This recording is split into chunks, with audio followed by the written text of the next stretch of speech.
the best intro that no one's ever gonna hear. Oh no, you're so I big on the know. screen. What has happened? Let me out. Let me out. I've been stuck in this box for so long. This is how long it's been. Here, let Oh. we need to put Braden in the Oh. corner. If I had a nickel for every time somebody did You'd have a that. nickel. No, actually, I've had a fair amount of money. I was a very troublesome child. That checks out, actually. There we go. Also, hi, everybody. Hello, welcome back to Bleepin Space Jim. Uh, Where, I was just saying, where have we gotten technically better than the previous one? in theory. In Well, theory, we're back yes. to me hosting the streams, Yes. and I believe I have better internet than last time, so we'll see how this goes. Um, If not, who are we? If not, who are? I would say, which provider are we roasting? if it goes poorly, I'll tell you which provider. Fair enough. If it goes well, we're not going Yeah, to roast them. I I accept don't this. I need like accept this. I don't need to get hit with some kind of libel lawsuit because they discover this independent Twitch show where like 3 people watch. Yep. Yep. Also, hi. Also to our audience, hi. We Hello. value you. We missed you. We Yep. missed this. Um Indeed. Indeed, we Squee, did. this is your official timing question. We need to know how far behind we are, so you need to tell me when you get this message. I feel like we're By doing not that I too mean, bad. We're getting pretty close. I would say we're not seeing. I would say we're not seeing any. I would say we're not seeing any drop Look frames. at that. Ooh, that's not bad. That is That is good. 20 seconds All behind. right. That's basically live. I was just gonna say, like, I think that's kind of what Twitch does, like, as a generic thing. Like, I don't think. Okay, Yep. fantastic. In that case, congratulations to your unnamed internet provider. Once they start sponsoring What? that, oh What no, happened? I didn't even touch anything. oh no, it's happening again. I'm in a box. I'm in a You box. were always in a Oh, box. oh, Oh my gosh. hold on. But now I'm in. Hold on. Let me see if I can get the. There we go. No, it doesn't quite work. What are you trying to do? There's a reason. I was trying to do a mime thing in the box, but Okay. Lock. listen, there's a reason I never did mime in theater. Yeah, that's fair. Mime is very hard. It's remarkably hard. Yeah. Yeah, they do it so people can't be awful and can be removed from being live if they do awful things and people complain. You're correct, Squee. Oh yeah, Um, I got to do that. Also, Braden, the name bar is not a chocolate bar. Arr, arr, arr, Stop trying to eat it. arr, arr, arr, arr. That No, too late. I'm gonna. Arr, arr, arr. we are back. Joke's on you. I can Wow, just are keep. we Yep, back? we're back. We're back. We are back. In theory, this is still a Star Trek show, though we are 6 minutes in, and I don't think we've not started. Not no. We gotta like Let's see how long we can get. get this going. Let's see if we can keep this We going. gotta like settle in. We gotta like feel everything out. Yep. Apparently, I have to like Mhm. resize you multiple times. Um, your girlfriend is roasting you in the chat, so everything's as it should be. Yeah. Listen, it's either that or she leans in and just roasts me live. It's inflation is It's terrible, but it's not. It's really bad though. yeah. Well, It's really bad though. you are dual income, no present, no. Well, I guess you have fur children. Yeah, I was just gonna Dual say, and one income of them, fur one of children. Dickfoot. yeah, Dickfoot. we're discs. Yeah, you're dicks. I would say, yep, flows right off the tongue. Absolutely. Just goes right off the. Yep. Absolutely. Again, we need to start. Again, maybe we can make that shirt. No. No. We we we do have to get some shirts made. I still need that Joe Petroni shirt. I want that Yes. one so bad. That was a good one. Yes. Thank you. Okay. Thank you. Anyways, so yeah, this is a Star Trek show Mhm. technically. And Yes. today we are talking about season 1, episode 10 of the original series, the Corbomite maneuver. Um, Mm. this is a real interesting episode. What was kind of Yep. your feel for this one, Braden? I mean, that is. irony of irony, that is also probably the name of the porn parody version of this episode as well. But in all seriousness, this was an episode that I thought was going to be a lot worse than it actually It was. really builds to something and then doesn't. Like it builds, builds, builds, builds, Yes, and then I'd it say just kind of, huh. yes, I'll say the ending. I would say Squee actually watched like the last half of it Mm. with me, and there was an actual what? I do love that. Big fan. Yeah, that was also pretty close to my visceral reaction as well of Yep. what? Yep. Ah, so it's all foreplay, no climax? Correct. That is correct, Squee. Yes. Which is unusual for Jim Kirk.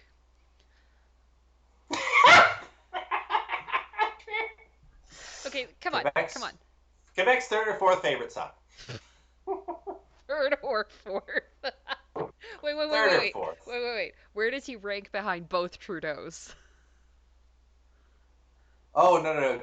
The Tachitos are further, further, Oh, further, okay. further, further, Okay, so the further Trudeaus are down. top 10, but they are not top 5. I Oh no. I was just gonna say, listen, I live in Ottawa. The Trudeaus are not beloved. The Trudeaus are not beloved across the river. Ooh, spitting some truth. That's why you come listen to us, Oh, right, folks? yep. I was just gonna say for searing hot specific opinions. All right. Oh, but yes, I would say yes. I would say. Long story short, I very much understand why it is on like some top Yep. 10 like best Yep. episodes list. Yeah. Very true. It's I can see it being remarkably good, and honestly, there were parts like how I kind of judge how good an episode is while I acknowledge that this is a thing that is over half a century old, am I drawn in? Am I Yep. able to Yep. overlook like a significant part of? I was like, yes, a solid 47 minutes of this, That 100%. was me when I was watching Gone with the Wind. Like, can I accept the fact that this is old and there's going to be stuff here that like just doesn't fly anymore? Yeah, I can, and it's Mm-hmm. a pretty good movie.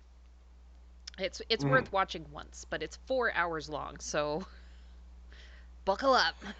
So I would say so. Buckle up. Make sure there's a bathroom nearby. Yep. Okay. Make use of the intermission. Huh? Is there an There is intermission an in Gone with the intermission. Wind? Yep. Kind of Yep. There is. make use of the intermission in Gone with the Yep. Wind. The What USS. did you think of the Corbomite maneuver? Yeah, I was like, okay, we're moving on now. No. We never move. The USS Enterprise is in its third day Mm-hmm. of making star maps of a region previously unexplored by the Federation. Spock is in command while Captain Kirk submits to a quarterly physical, and submit is the correct word. Yes. Yes, there He is. is not happy about it. He does not want to be doing this He physical. is. He is not happy. He is shirtless, and he is stuck to a piece of apparatus. Submit is absolutely the correct word. Lieutenant Sulu announces contact with an object approaching the Enterprise at light speed. Evasive maneuvers and deflectors are ineffective. Spock sounds the alarm, then countermands it as the object begins to slow down. Chief Navigator Lieutenant Dave Bailey reacts emotionally to the danger. When the Enterprise cannot steer around the object, Sulu declares red alert and calls Kirk to the bridge. That's actually not accurate. They don't call red alert. They just say on alert, which is Hmm. um, not the same. Maybe Kind of an orange to yellow alert, maybe? I would say it's like a pale butter yellow kind of alert. A pale butter yellow Yeah, alert. like Can you tell that we are why? both Can you tell that we are both from landlocked Yeah, provinces? we.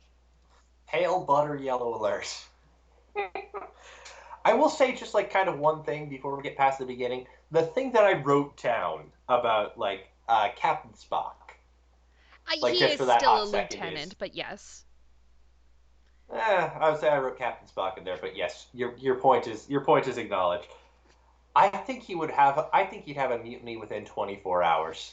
So Like not even so a it's question. very Not even a very question. interesting that you say that because Mm-hmm. in the movies, so later on, Mm-hmm. Spock Mm-hmm. does have command of multiple vessels. He he is given a Oh. command eventually. But that might be like older, more responsible Spock, because I was like, just the thing I wrote down is there's no need to raise your voice. There's no need to raise your voice, Navigator. And I was like, great, there's something coming at me at light speed. Fuck you, you Vulcan prick. Which is basically Bailey's reaction too. Yes, that is by and large the PG reaction of yeah. Oh, hello, diffuse inhaler. We don't want that. We're How good, do man. I delete this? Can I go away? Can't believe there are inhaler documents. Don't. I was like, he's not even a viewer. He's not even a Yeah, well, because it's viewer. it's That's how spam. disappointed It's I just am. spam, but I don't know how. Oh, I absolutely, don't know how to absolutely. delete it, so we're just gonna have to live with that for the moment. Chat settings. Yeah, well, Chat there's got to be a way to filters. block them from.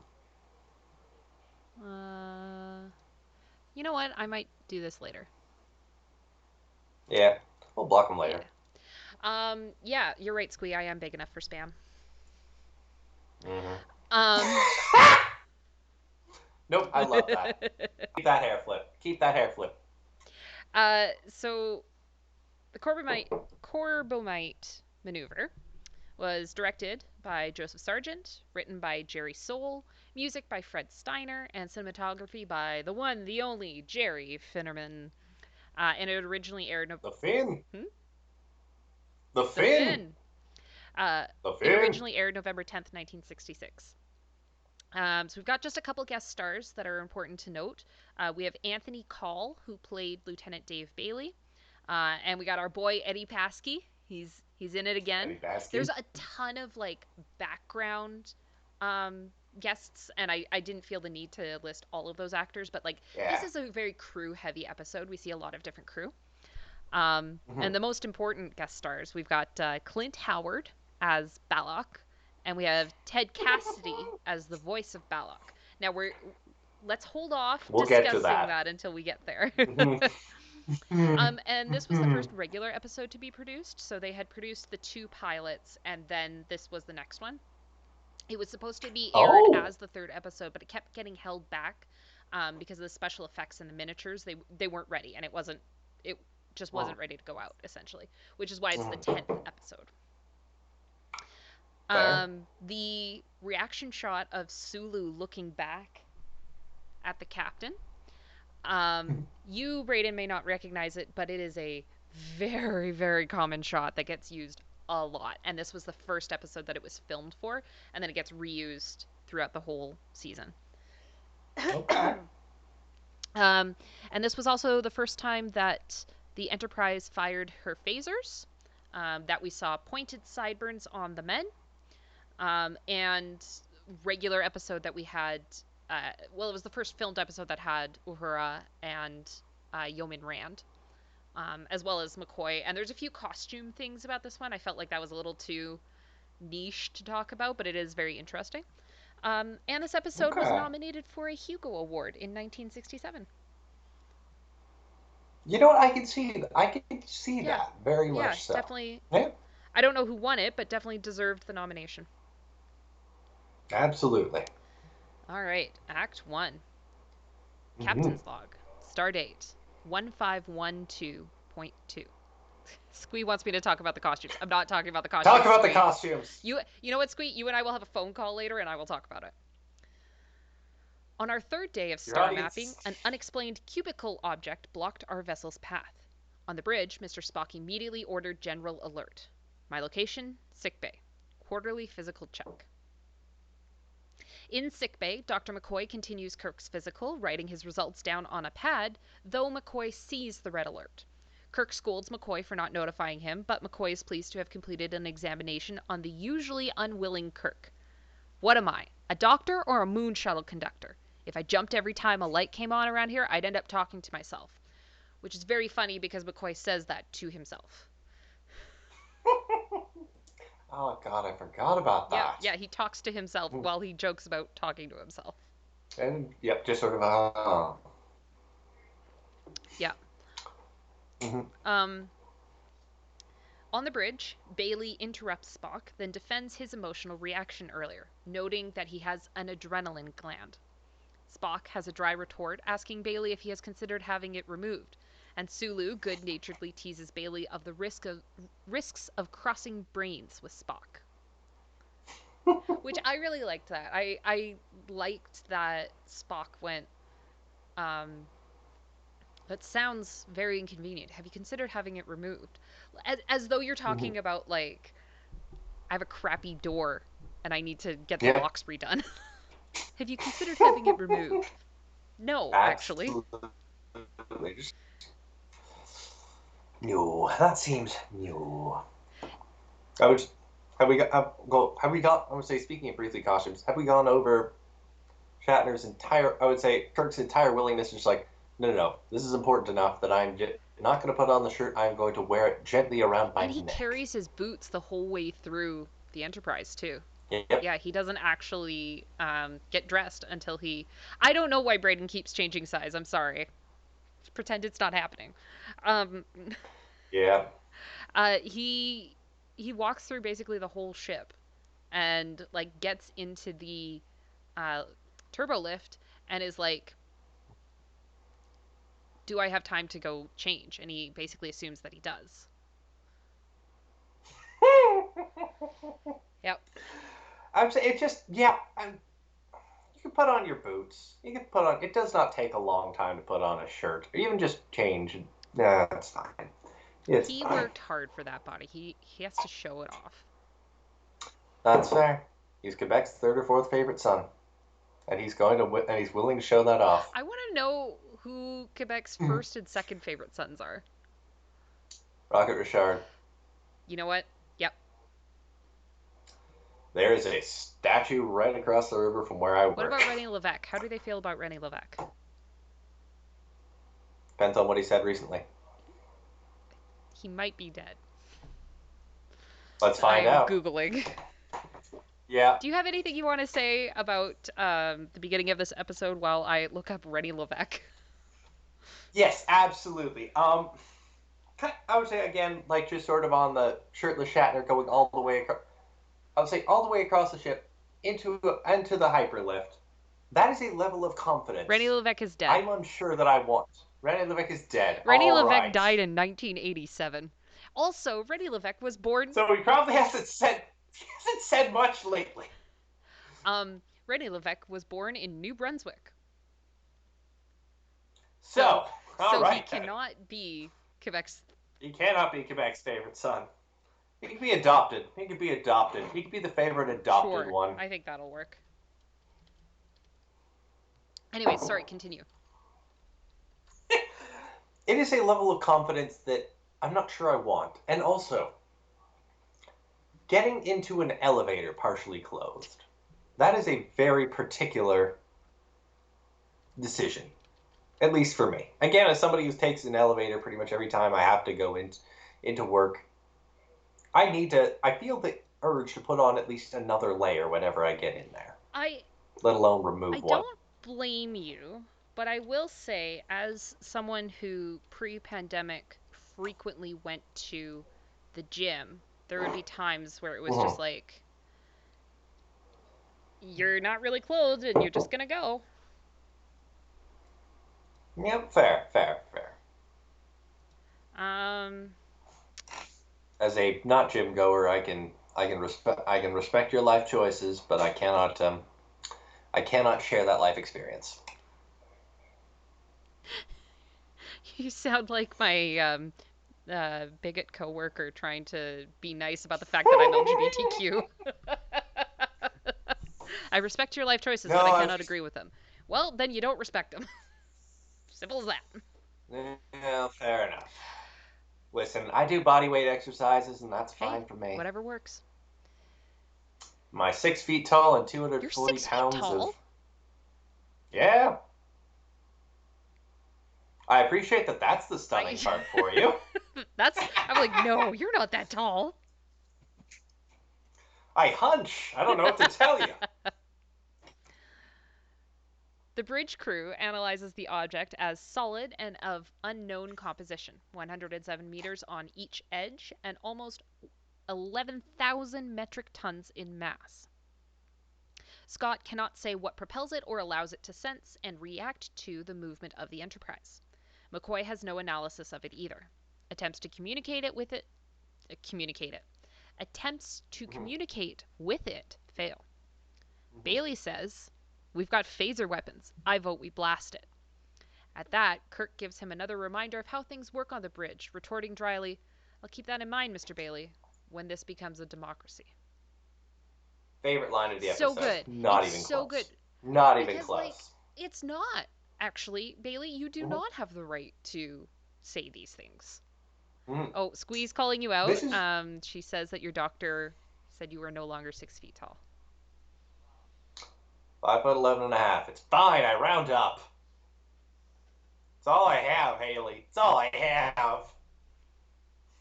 I'm sorry. It's all I have, man. But yeah, I would say, but yes, honest to God, like, also, that particular retort also makes a lot of sense when this is, like, the first actual, like, the third episode that was, like, written in production.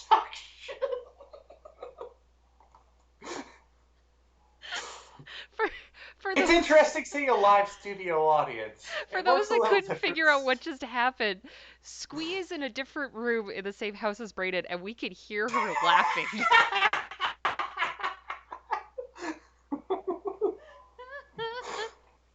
Oh boy. Yep. Oh boy, Squee. Oh no. This is where you want to announce that?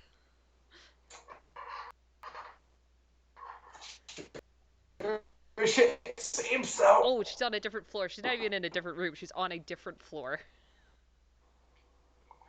Oh no, Braden, you're small again. Oh no, I've shrunk down. Oh my god, I'm hiding. Shrinking. I'm what is hiding. Happening? I'm hiding now. Oh my god. Oh no. Everything has gone to chaos. Yeah. You know, I won't lie to you. This is probably an excellent time to announce that we're being sponsored by Ant-Man and the Wasp: Quantumania. I'm kidding. That'd be great. No, But we're not. No, we're not. No, we're not. But wouldn't that be a hell of a thing to manage? Just me shrinking in and out, in and out, in and out. Yeah, it's pretty sucks. It's pretty sucks.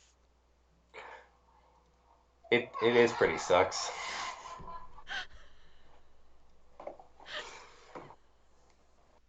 I am losing my freaking mind. Oh no! Oh no!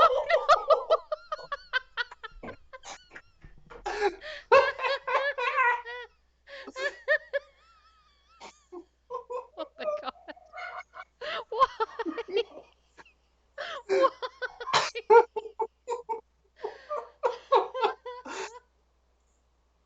I can't breathe.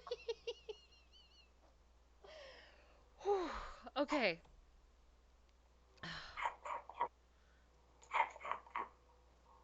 Dang it. Stay. No.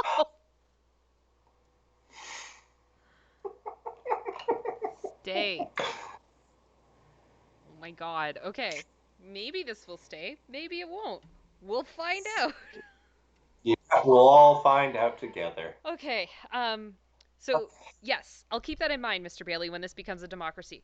Best line of the episode, and like 100% I'm going to start using that when I'm doing like fan expo and stuff like that, and I'm just gonna see how many people get the quote.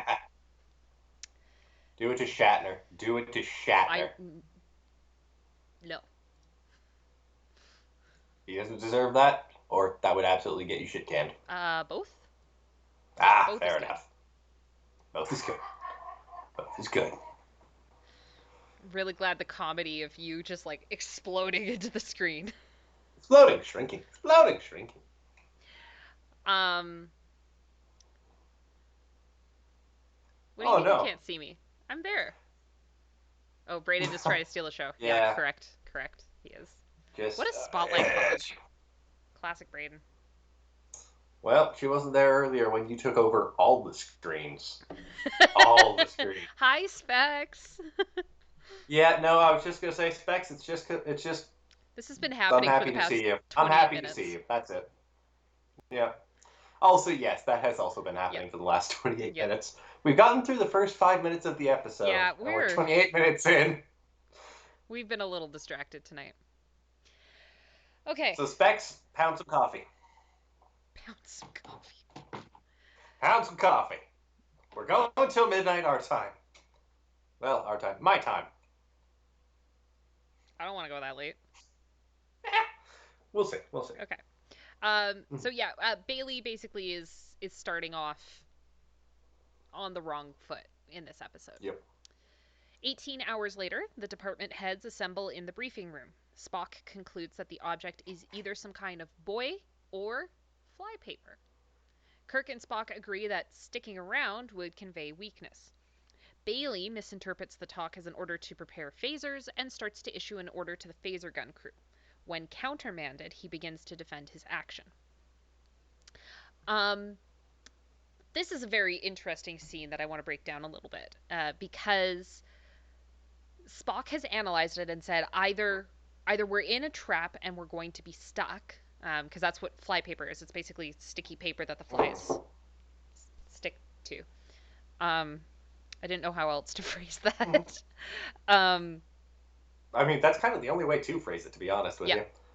All right, I think leave me shrunk. Leave me shrunk. I think no, that's all. it just That's all that can happen. it popped back, so we're okay for now. Oh, Um, good. All right. or it's a boy. It's like a warning boy. Um, Mhm. and wisely because the the prime directive is essentially do no harm. It's explore and discover, but do no harm. Um, you would think that Bailey would know that, but he seems very wrapped up in the military aspect of being a Starfleet officer. I would say, yeah. I would say it's the closest thing to the military. I guess the Feder does the Federation of Planets have a standing military at this point? Uh, technically, I don't think so. There. I I would. because the United Federation of Planets is essentially the United Nations. So the Federation itself does not have a standing army, but a planet within the Federation could choose to have a standing army. Like Okay. they're not illegal, but I think there are restrictions. Okay. Fair enough. Fair enough. I was also just thinking maybe Bailey didn't have necessar necessarily a military option. It's like, great, I'll go explore the world, get to go on a ship with a terrifyingly large gun. I Oh, I see that. I feel like if you're joining the Federation, then you kind of know that um no specs. Specs, boy, did we. No, Specs, boy, did we we. didn't. Um Specs, we did. I would say I did. I did. Haley disapproved of me. And then, coincidentally, I keep on getting shrunken and biggened. And I bignified. really like that you and I just contradicted each other as hard as Yep. possible. Yep. Could not have possibly gone any further set in different No, directions. no, could not. Okay. Oh. Um yeah, I feel like Bailey was very young and like not experienced enough to understand what was being expected of him.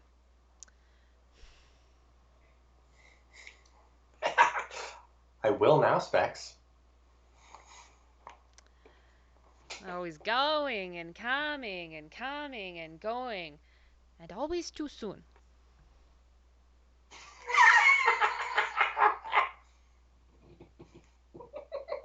Madeline Krauss, my friends, an absolute queen of acting.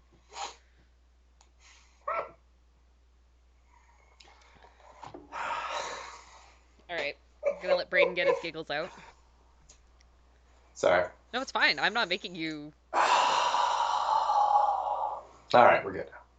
I'm uncomfortable. Um.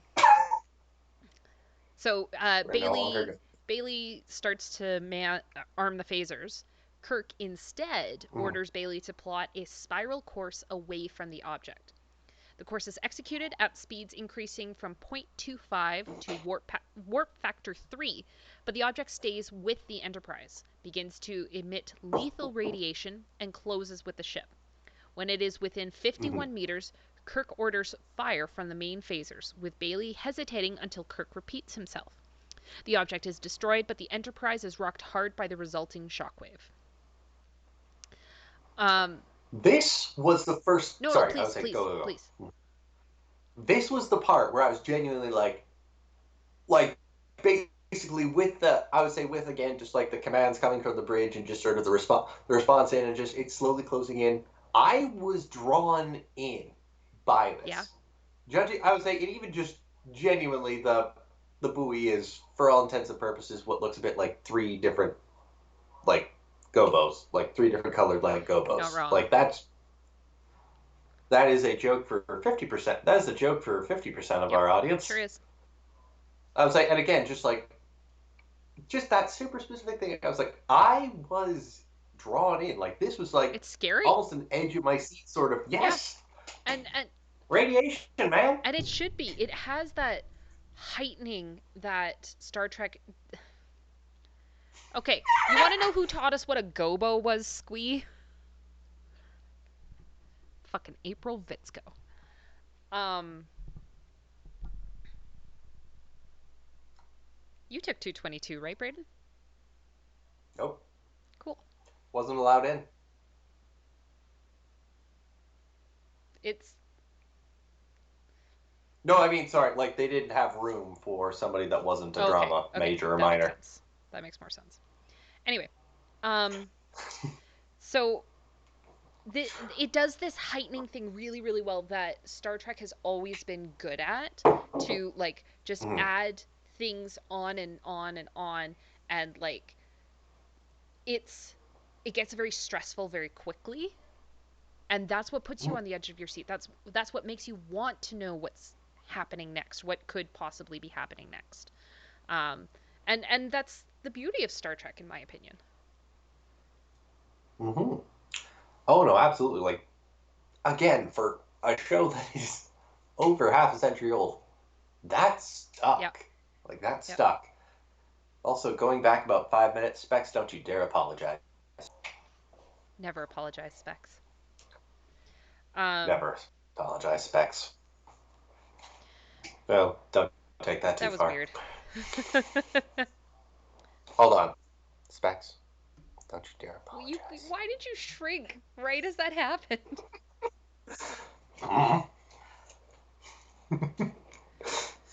It could have been worse. It could have gotten bigger. Yeah, that would have been much worse actually. Yeah. um Yeah. so we move on to Act 2. Spock reports no other objects within sensor range and believes that if the ship continues forward, it will encounter the intelligence that sent the cue. Intelligence probably both different and superior to their own. I know. Kirk resolves to proceed as contact with alien life is the mission. But he orders the Mhm. phaser crew and engineering to conduct drills, calling their reaction to the attack too sluggish. Bailey supervises the drills. Um, this is a very interesting series of events um, because Kirk basically chews out Bailey for not being fast enough.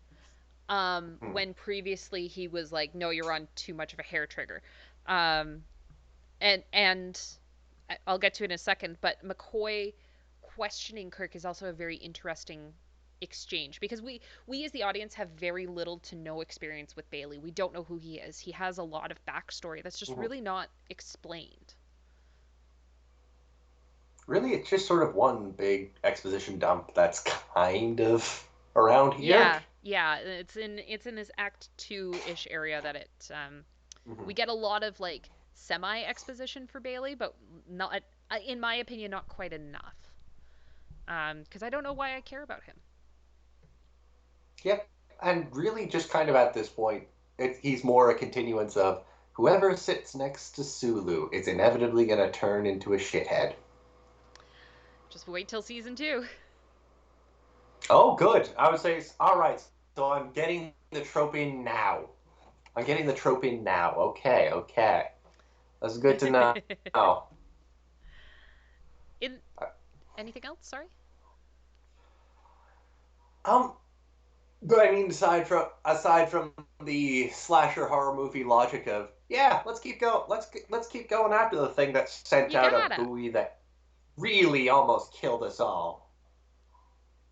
Like that was very much like, yeah, that thing would have killed everyone on the Yep. Enterprise just by existing. Yep. But if it hadn't been for her skilled captain, they would have all died. So, Well, there we go. in the turbolift, McCoy questions the timing of Kirk's order as the crew is tired, and doubts Bailey's fitness as navigator, suggesting that Kirk promoted him too fast, possibly seeing something of himself in the young man. Bailey had, in fact, been slow to respond to orders during the crises, and Sulu covered for him. Bailey's emotionalism on the intercom during the drills, the doctor suggested, supports his doubts as to Bailey's fitness to have been promoted so quickly, but Kirk brushes off these expressed doubts. Um, I again, we don't get a lot of backstory about Bailey. We kind of just get this little interaction where it's like maybe you think he's like you, and I personally I don't see it. I don't understand how Bailey could have been a proto Kirk. I think that might have been just like, great, this could be a way we could go for season one, and then, And then they hmm, changed their minds. yep, yep, and then maybe not. Kirk and McCoy continue their conversation in Kirk's quarters over a drink. Spock reports a rating of 94% on the last drill, but Kirk presses them for 100%. He faces two additional annoyances: the fact that McCoy has put him on a salad diet to lose weight, and that someone has assigned him an attractive female yeoman, Janice Rand, who has just delivered the salad.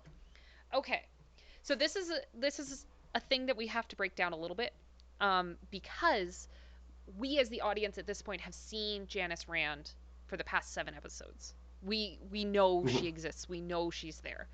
Um, so it's kind of weird that like we keep coming back to Kirk being like, oh, Yeoman Rand is so attractive, and it's like we've done this song and dance. You guys confessed your love for each other and then admitted that you couldn't be together. We've been there. Yeah, that's really, I think, kind of I would say kind of the Rand repeated bylines. This is probably where it not going in production order really does Yeah, kind of suffer yeah, a little bit. Everything else, they're all one-off episodes. That's fine. This is about the closest to a meta plot that it has, and it just keeps yeah. You just repeating. kind of have to let it go in a way. Um, and the salad. Let's Specs Yes. says we love a good salad, but that was not a good salad. That was a bunch of weird green leaves. Didn't even seem to Yep. be any dressing to go with it. Yeah, it's green leaves. Just that's. I mean, that's also an ungenerous definition of what a salad is in It's the true. first Yeah. place, but yeah, need something. Need a little something extra Yeah. in there. A little bit of a crunch, a textural element, if you will. I've watched a lot of Chopped. Uh, no, I was shaking my head at Specs, who says he loves Ayn Rand. I got a problem with that. Never mind. I just saw that I in the got a lot bottom. of Yeah, no, problems fair with enough. that. Specs, you and I are gonna have a conversation. Um, Kirk and McCoy pause to listen to the intercom, where Bailey orders a second drill. But Sulu countermands the order as a new object is approaching. It is spherical and much larger than the first one, about a mile in diameter. Sulu reports that this is not a drill, and Kirk abandons his salad and heads for the bridge. Abandoned salad. I love Abandoned that salad! statement. Oh, Abandoned salad. Oh no, it's happened well, I again. switched screens, so. Nope, different time. Oh gosh. Oh dear Christ. And man, those are some big balls. Thanks, Squee. Great, great freaking timing. I can't. It won't. What is happening? Undo. Where? What are you select? Oh, it's because I have it locked. That's why. That'll do it. Got it. This is where I take over. Oh, I'm We back now. tried that. Yeah, that's true. It doesn't work. Salad is not a euphemism for sex.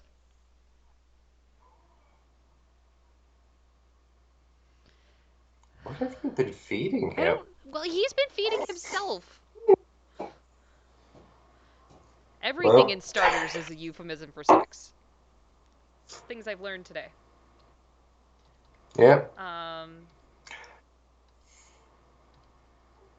there we yeah, are. there we go. Okay, so this is the thing that appears in front of them. It, as we learn, it is the Fesarius. It is actually a vessel. So this Mhm, image that I have up here is the remastered version, which is what we'll have watched on Netflix. But this was the mhm. original version, the original miniature of the ship, which I think is just as good, honestly. Oh, absolutely. I would say, Yeah. honest to God, it also just looks a little bit like, yeah, I could see that being in somebody's house. Specs. Check your spelling.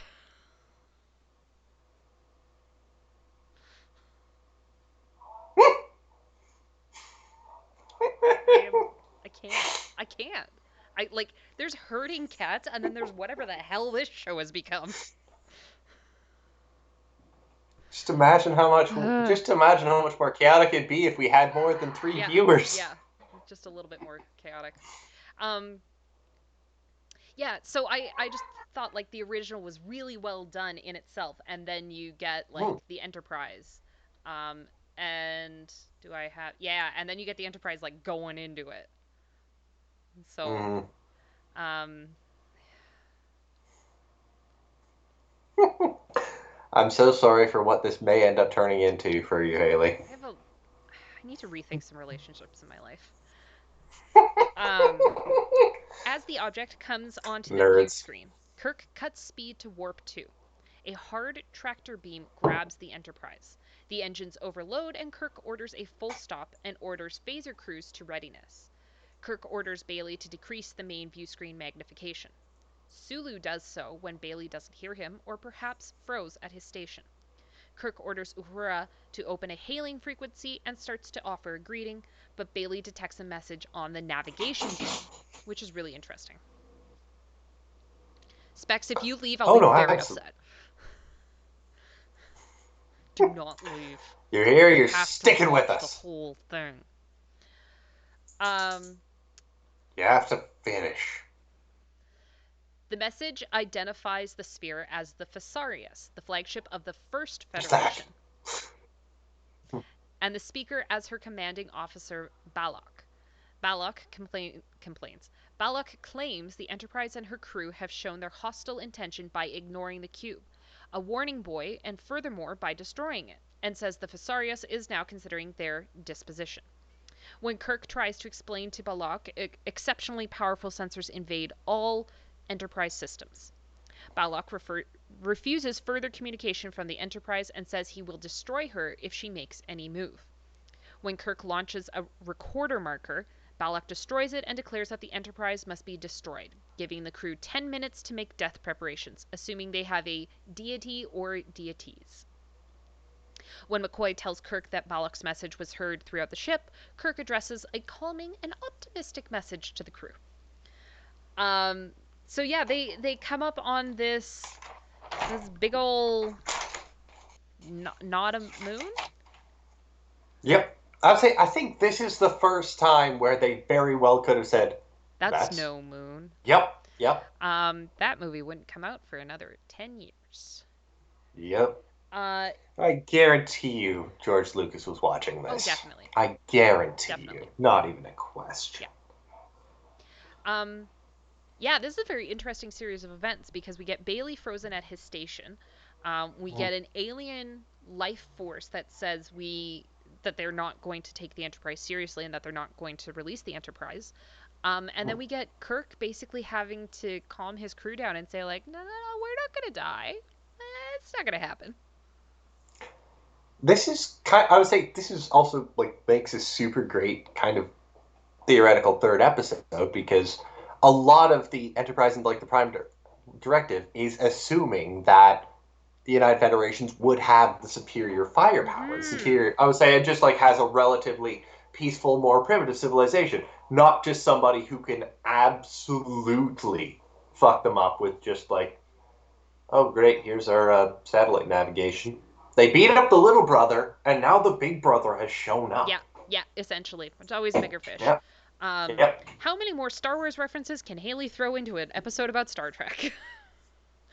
Come on, bring her. Or we're at 2 so far. Yep. Mm-hmm. Yeah, and I agree. Like, if this had been a 3rd episode, this would have like built a lot of relationships and would have given us a really good foundation as viewers. So in a lot of ways, it's upsetting that they weren't able to do that, but it's also kind of like, it's all right. Sorry. Also, last thing I just found in my notes. Balok knows what Earth minutes are because he said 10 Earth minutes, but he is unaware of what this particular starship looks like. That is an incredibly specific lack of knowledge. Well, okay, to be fair, he did probe the ship's computer. Yeah, I mean, absolutely, but why would he concentrate on minutes rather than what the starship might be? Maybe he can process information faster than us. Do we want to put up Balok so that the audience can determine? Well, so I wanted to. You're right. My apologies. No. You're right. We're gonna do this in logical order.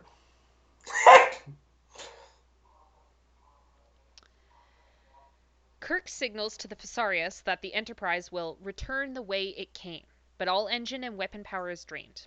Spock, claiming curiosity, obtains a fearsome visual image of the face of Balok, who declares that the Enterprise cannot escape. It's not disgust, it's disappointment. There's a difference. Yeah. Love you. And what in the knockoff Jim Henson is happening? that is Squidward. Yeah, that is Squidward. That is a Squidward. Like, honest to God. Yeah, it's not a great puppet. They worked really hard on it, I'm sure, but it is not good. It like when the mouth. This moves, is the reason why this is the 10th episode. Like that's how the mouth moves. Yep. This makes me sad that really we couldn't do any video, otherwise we'd probably get suited to oblivion, but this would be the time for it, for sure. Yeah. Our spouses are eating sugar, so thanks, guys. We're drinking beer. Yep, absolutely. Which is really grown-up sugar. It's true. Cheers. Cheers. Come here, you. You're right. I would say that does work a lot better if you don't have a green screen. Yeah. You disappeared. I totally did. Oh. Bailey became. Also. Sorry. Continue. No, I would say the last thing is just genuinely, like the first time you hear the voice is just like the first time of you hear Balok's voice, and just the first time I saw this was like, yeah, that fits. Yep. Yeah, that's about right. Checks out. Yeah. But then wait. Bailey, becoming more unnerved by the moment and the realization of certain death sinking in, launches into a tirade against the bridge officers for their apparent lack of concern or emotion at their impending destruction. Kirk orders him relieved of duty and for Dr. McCoy to escort him to his quarters. Kirk, not immune to the gravity of the situation, pleads with Balok about their non-hostile intentions, but Balok ignores them. This is also a really good moment that I really like, because when you're faced with death, like that's always the question that I have for myself. I don't know about anyone else, but like when that moment comes, how am I going to react? And is that moment going to be something like this where it's huge and destructive and you have no control over it, or is it going to be something quiet and calm? And how do you handle that? And I think Bailey's very justified in losing his shit. Oh, without a doubt. Like, really, I'm astonished everyone else they stayed calm. Is as calm as they are. Yeah, I agree. It's very, very surprising. Yep. Really, there's an entire different cut of this episode where everyone just goes full Titanic and just... Yep. 95% of people are just trying to Like, find. imagine the Edmund Fitzgerald. Do you think they calmly approached death and said, well, we're going to keep doing our jobs until then? No, there was probably some screaming. At least one person lost their shit. Yep. With 4 minutes remaining to annihilation, Kirk asks Spock for options, but Spock says that sometimes, as in chess, when one is outmatched, the game is over. Checkmate, Spock finishes. Kirk balks at Spock's recommendation, and the Vulcan nearly admits that he's sorry, but quickly rephrases himself by saying he cannot think of a more logical alternative. Keep in mind he is half human. Mm-hmm. McCoy uses the lull in activity to ask to record the incident with Bailey as fatigue, but Kirk rebuffs him. McCoy disagrees with Kirk, saying that the incident is a direct result of Kirk putting too much pressure on the young navigator, and threatens to challenge Kirk's actions in his report, pointing out, I'll state that I warned you about Bailey's condition. Now that's no bluff. Kirk angrily dares McCoy to try to bluff him, but is suddenly struck by inspiration.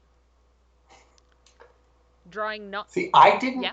I didn't get Yeah. that the first time. Like, until you said that, I did not get that. Not chess, but poker, Mr. Spock. Kirk signals to Balok that a substance aboard all Starfleet vessels called corbomite, undocumented by any ship's memory banks. As Kirk explains, the corbomite aboard the Enterprise creates a reverse reaction of any destructive energy that touches the ship, destroying the attacker. He further details that since Starfleet began using corbomite 2 centuries earlier, no attacking vessel has survived, and dares Balok to open fire. With no apparent reaction from the Fesarius, it appears the bluff has failed. With seconds to live, Bailey returns to the bridge, calmer, and requests permission to resume his duties, which Kirk grants. Sulu counts down the final seconds to destruction, but as the timer reaches 0, the Fesarius does not attack. The crew exhales, apparently safe, with even Spock admitting that the game of poker sounds rather interesting. However, Balok hails the Enterprise, and Kirk readies to either raise the bluff or call. Balok claims that the destruction of the Enterprise has been delayed, with the intent to relent in their destruction if they can have proof of the corbomite device. Kirk, his back to the wall, hails back that Balok's request has been denied and lets him sweat it out. A small pilot vessel emerges from the Fesarius, which disengages, as Balok announces that it has been decided that he shall direct the crew to a planet of the First Federation, where the crew will be interred and the Enterprise will be destroyed. He grabs the Enterprise with a tractor beam and declares that any attempt to escape or destroy his ship will result in the instant destruction of the Starfleet vessel. Oh boy. So, talk about high stakes poker. Mm-hmm. Probably the highest stakes anyone's ever played. You are not wrong. I do love the turn of phrase of not chess but poker. So good. Oh, absolutely. Excellent writing. Mm-hmm. Also, interestingly enough, how does Spock keep getting visual contact? He's a master with the dials. He's got those Vulcan fingers. He uses Oh, his you own know, Spock could corbomite work. maneuver. Yeah, I can see Spock being good with his hands.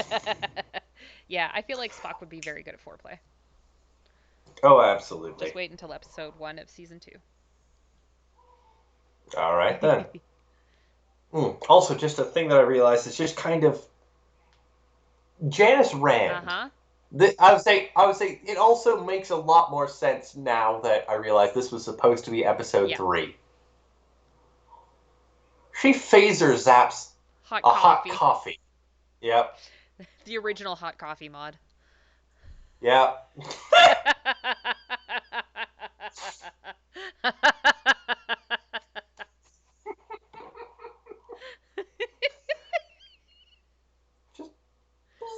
I'm very pleased with that one. That one was good. Absolutely. That's the one. That's the one. With the Enterprise in tow, Kirk orders a right angle course, shearing away from Balok with the intent to tax his small ship's engines against the strain of the Enterprise's engines. The impulse engines are engaged, but quickly begin to overheat. Kirk orders more power applied. As the strain increases, the Enterprise begins to shudder, but Balok's ship begins to show signs of stress as well. Mr. Spock warns that the engines are close to exploding, but Kirk is relentless and orders more thrust applied against the tractor beam. As the crew weathers the horrific ride, Bailey finally announces that they're breaking free. The Enterprise veers away from Balok, whose ship seemingly becomes disabled. Scott advises the captain that their engines need work badly, but Spock warns that Balok has sent a distress signal to the Fesarius. Uhura intercepts it, reading that his engines are down and his life support systems are failing. She determines that the signal is so weak it's doubtful if the mothership could have heard it. Kirk orders an intercept course with the intent to rescue Balok. Dr. McCoy is... And that is exactly where this no longer would exist if this was a present day show. No, that would absolutely They would have not just left it. exist. Yep. Like, that was my initial thought. Like, 99% of the time, he's leaving it. He's leaving But it. that's the beauty of this being a 1960s show, and the optimism that came into it. They were so hopeful for humanity that humanity would be seeking peace like that. And then obviously we didn't. Yeah, I've got about a half century worth of slightly more nihilistic sci-fi. So I was thinking, nah. Best case scenario, they leave them. Worst case, they leave them and drop something explosive behind them. And again, that is a thing that I love about old Star Trek, is it's just so optimistic and hopeful and peaceful. It's so peaceful. Dr. McCoy is skeptical, but Kirk proclaims that the mission of the Enterprise is to seek out alien life, and that's what he intends to do, friendly or not. He orders McCoy and Bailey to accompany him on the landing party, but also orders Mr. Spock to remain behind, just in case Balok is baiting a trap for them. So the capable first officer will be in a position to rescue them. Excuse me, I'm so sorry. No worries. I love that moment because it continues my Spirk headcanon, but also shows how much Jim trusts Spock. Because, like, he would love to have Spock down there with him. Like, Spock is absolutely the right person to bring. But no, he can't have him there because Spock has to be their rescue. Oh, absolutely. You got to have somebody you trust being able, I would say, holding the rope on the other end. Exactly. The three... I would say, Please. Go ahead. I would say, just before that, I would say, just the quote that I have just before they teleport over. Bend low, gentlemen. Reed's pretty cramped over there. Yeah. It's a...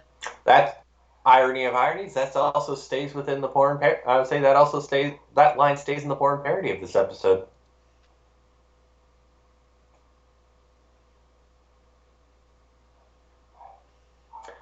Now, I think, Specs, that might be discussed. Yeah, I think that that one was might be discussed. Yeah.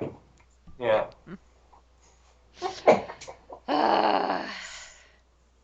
The three transport to the escort ship, stooping, as advised by Scott because of low ceilings aboard the alien ship, where they find that the fearsome creature they had viewed is the head and torso of a puppet dummy. The real Belloc warmly welcomes them aboard, appearing as a small child. He offers them some tranya, a beverage, as a sign of goodwill. He explains that the puppet is simply an alter ego he used in order to frighten the Enterprise, as he was attempting to determine their real intentions, believing that even their memory banks could have been deceptive. He also reveals he has no crew aboard, controlling the entire Fesarius starship from his small pilot vessel. However, he laments on how lonely his voyages are, as he misses company and would welcome even an alien aboard for an exchange of information and cultures. Balok suggests one of Kirk's crew remain for a period of time. Bailey immediately volunteers, and Kirk agrees, explaining that while Bailey may not represent the best of Starfleet, it would be an extraordinary learning experience for him, and would allow Balok to learn more about humans by learning about their fallibility. Balok laughs amused by the notion, and that he agrees with Kirk's rationale. Offering the trio a tour of his vessel while the Fesarius is recalled, he also remarks how much alike he and Kirk are, as they are both very much proud of their ships. Part of that is adorable. Can we talk about his voice? Yes, Can we talk about his let's voice? talk about this Balok, this child Balok, who is played by Clint Howard, Ron brother. Howard's little brother. Is Ron Howard's brother. Yeah, that whole Little family, brother. they were all super into acting. Um, bad teeth. Bad teeth and oh my god, the eyebrows they put on him. Holy cow. Also, apparently the costume designer wanted him to shave his head, but both the What? both Clint and his father refused, so he's wearing a bald cap. Yeah, because who's shaving a child? Never mind. It was the 60s. Why wouldn't you shave a child's head? Yeah, well, like, what else are you gonna do, right? Why wouldn't you shave a kid's head for a minute and a half of screen time? Why not? It's about commitment. Um, yeah, and his voice. Is it the voice of Balak, do you think? Like of I the puppet? I feel like it's slightly I different. I think it might maybe be the same voice of the actor, just a different voice Yeah, used. so Ted It's Cassidy did. obviously not the kid's voice. Yeah. It's obviously not the kid's voice. Yeah, so Ted Cassidy did the voice. Okay, so Ted Cassidy did voice of Balak puppet, but Walker Edmiston did voice of Balak. Okay. So it was a straight up different person. Okay. Yeah.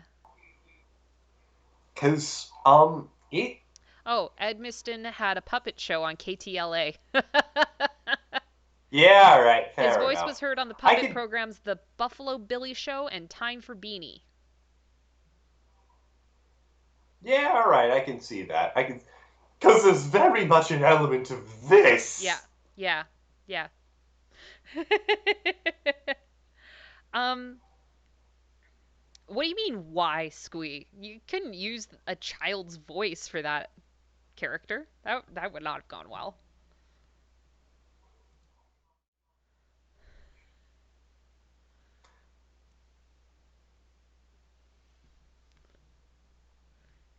Squee hates it. You're not wrong.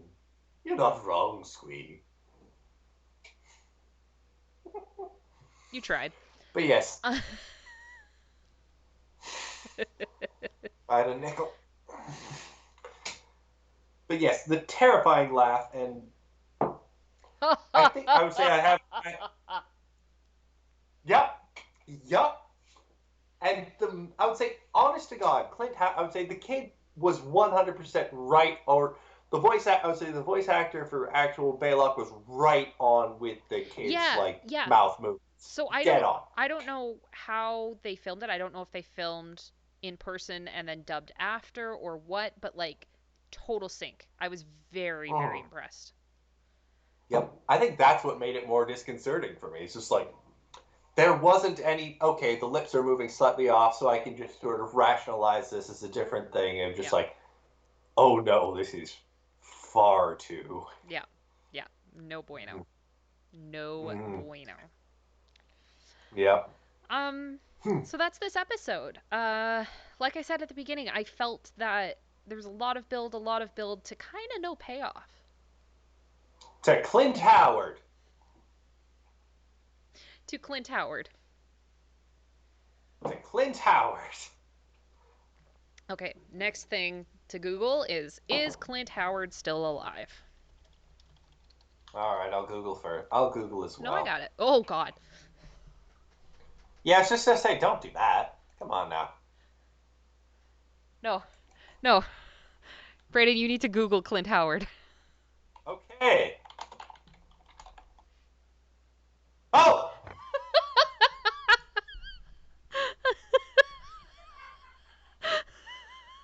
Oh no. Oh no. He did not fix his teeth. Specs, Clint Howard is not a euphemism for sex. You look that up right now and see No, how no, wrong you I are. got it. I got it. I got it. Hang on. No, hang on. I have to reset something. Um, Oh, let me just. Can I just throw that in there? Can we just let's have this see. image available? Hang on. I desperately need the two of you to see this. Did I throw it into slideshows? No, I didn't. Oh my god. Please. This needs to be visible right now. Oh fuck. I can't get it in. Hang on. I'm sorry everyone. This is just extremely important that you all see this because good freaking lord. Um News source image He's been frame. married 3 times. Ah. Hello. Here is all of him. This is Clint Howard, everyone. Um Yep, he that is still Clint Howard. he looks exactly like he did in the Yep. episode. I don't know if he's aged well or terribly. I honestly don't know. I don't know that he's aged. He looks exactly the same. If Clint Howard ever sees this, I'm so sorry. Like it's not fair for us to make fun of how you look, but like, sir. He also creates one-of-a-kind snow globes. What? And he endorsed Ted Cruz for the Republican nomination. Never mind. I feel less. Oh, he had drug and alcohol addictions during his 10 years, unfortunately. All right. This is. During his teen years, not 10 years. Oh, seriously, I'll say 10. All right. Teen years. That. All right. Fair enough. Holy shit, Gates, how did you know the Ice Cream Man? What is that movie? We are going off the beaten path right now. I need to learn about this film. Ice Cream Man is a 1995 American direct-to-video black comedy horror film, produced and directed by Norman Apstein and written by Sven Davidson and David Dobkin. I won't lie Um, to you. I think this might be like a Specs childhood memory that's just somewhere don't around. don't do no. I hate that you're probably right. Okay, you need to go away now, sir. Bye. Um. Okay, Braden. This Mm-hmm. this episode was a journey. Uh-huh. I don't know where it ended us, but it took me on a journey. You're not wrong. I would say, first of all, before we ask, I think I'm 99% sure I know the answer. And I'm slightly sad I didn't say it with Clint Howard on the screen. Do you think this is an episode with more fear or more sex? Definitely fear. Yep. Definitely fear. Yep. Yep. Yep. 100%. Mhm. 100%. Mhm. Yep. Holy shit. Like Yeah, I was just gonna I say went on terrifying Squidward. I went on Terrifying Squidward doesn't. I went on such a trip. I don't even know how to feel about it. Mm, yeah. Yeah, we're gonna have nightmares Oh, tonight. All yeah. four of us. Yep. Yup. um. Well, The episode ended with a Ted Cruz endorsement. I don't think I like that. I don't think I like that statement. you know what? I'll give you another one. Hail Satan. There we go, even better. Um. Hey, Braden. Haley, Live fast and get fucked or whatever. live fast and get fucked or whatever to you too, bud. Bye, Good everyone. to be back. Bye, Yay. everybody. I stayed.